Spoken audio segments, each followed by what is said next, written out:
नमस्कार, आप देख रहे हैं नवभारत समाचार। मैं हूं डॉक्टर नज़र अंसारी। उत्तर प्रदेश के ज़िला सीतापुर के ग्राम सभा इस्माइलपुर में कल बिजली विभाग की एक बहुत बड़ी लापरवाही सामने आई है। बिजली विभाग की लापरवाही से एक 15 वर्षीय बच्चे की जान चली गई और दूसरा उसका चचेरा भाई 15 वर्षीय बालक मौत और ज़िंदगी के बीच संघर्ष कर रहा है। आपको बताते चले कि ज़िला सीतापुर के ब्लॉक हरगांव और हरगांव शहर से सटे हुए ग्राम सभा इस्माइलपुर में बीते दिवस बिजली के पोल से एक तार लटक रहा था। वहां पर दो बच्चे लगभग 15 वर्षीय दोनों चचेरे भाई खेल रहे थे और बिजली के तार में चपकने से एक की तो मौके पर ही मौत हो गई और दूसरा उसको छुड़ाने के फिराक में लहूलुहान हो गया, घायल हो गया, झुलस गया। उसे स्थानीय हॉस्पिटल ले जाया गया।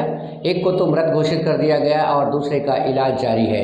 आपको बताते चले कि बिजली विभाग में संविदा कर्मियों को हटाने की बात चल रही है और जिसकी वजह से प्रदेश भर में आंदोलन किए जा रहे हैं। इतने ज़्यादा संविदा कर्मी होने के बावजूद भी काम ठीक से नहीं हो पा रहा था, तो अब संविदा कर्मियों की छटनी कर देने के बाद क्या हाल होगा बिजली का। इस तरह की जो घटनाएं हो रही हैं, यानी कि शहरों में हो या गांव में हो, लोगों को बुनियादी सुरक्षा भी नहीं मिल पा रही है। बिजली विभाग की इस घोर लापरवाही से न सिर्फ एक 15 वर्षीय बच्चे की जान चली गई बल्कि दूसरा बच्चा भी मौत और ज़िंदगी के बीच संघर्ष कर रहा है। ये घटना बीते दिवस की बताई जा रही है। उत्तर प्रदेश के ज़िला सीतापुर के शहर हरगांव से सटे हुए ग्राम सभा इस्माइलपुर का मामला है।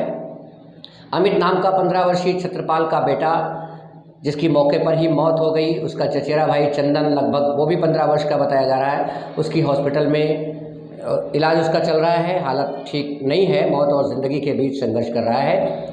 गांव में सन्नाटे का माहौल है, पसरा है हुआ है सन्नाटा। गांव में शोक की लहर है और लोगों के ज़बान पर बिजली विभाग की इस कृत्य और इस लापरवाही का घोर एहतजाज हो रहा है, उनका विरोध हो रहा है। गांव वालों का कहना है कि कई दिन पहले ये तार टूट गया था जिसमें करंट दौड़ रहा था और इन दो बच्चों को इस तार में झुलसकर एक को मौत और ज़िंदगी के बीच संघर्ष और एक को जान गंवानी पड़ी है। इस तरह के मामला न जाने कितने प्रदेश भर में, ज़िले भर में और गाँव-गाँव होते रहते हैं। आखिर कब सुधरेगी ये व्यवस्थाएँ, प्रशासन कब संज्ञान लेगा।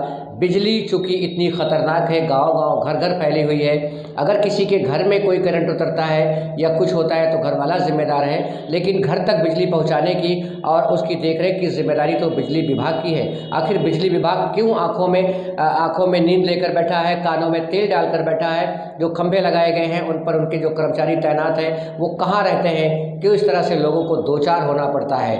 बहरहाल ग्राम वासियों की और परिजनों की नज़रें प्रशासन पे है कि प्रशासन के खिलाफ क्या कार्रवाई करेगा और प्रशासन शासन से पीड़ितों को क्या न्याय दिलाएगा, ये सब भविष्य के गर्भ में है।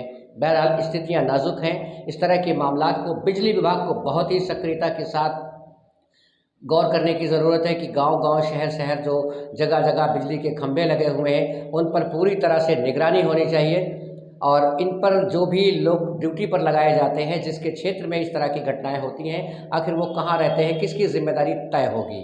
यह एक बच्चा जो मौत और ज़िंदगी के बीच संघर्ष कर रहा है और एक 15 वर्षीय बच्चा छत्रपाल का अमित, जो कि दुनिया को अलविदा कह चुका है। बिजली विभाग की घोर लापरवाही का नतीजा है ये।